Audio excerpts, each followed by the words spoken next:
Nombreux sont les étudiants en chimie qui finissent leur cursus scolaire sans réellement cerner les niveaux de compréhension de la chimie. Faites-vous partie de ces étudiants?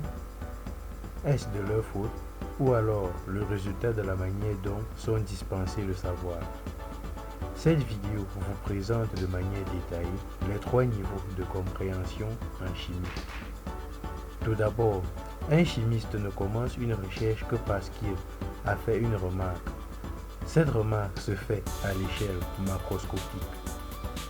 Nous pouvons voir par exemple la variation de la couleur de la papaye lorsque celle-ci mûrit, passant de la couleur verte à la couleur jaune. Le chimiste fait cette remarque et est donc au niveau macroscopique de la chimie. Une fois cette remarque faite, le chimiste s'interroge sur l'élément responsable de ce changement.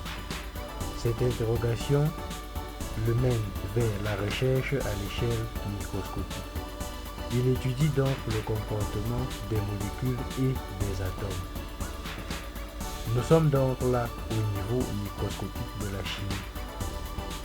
Une fois cette étude terminée, le chimiste utilise un ensemble de symboles pour matérialiser ses résultats obtenus. Il s'agit donc du niveau symbolique de la chimie. Le triangle suivant permet de caractériser les 3 niveaux de la chimie, à savoir le niveau macroscopique, le niveau microscopique et le niveau symbolique. Établir la connexion entre ces niveaux est nécessaire pour la bonne compréhension de la chimie. Un bon chimiste doit donc savoir se déplacer d'un bout du triangle à un autre.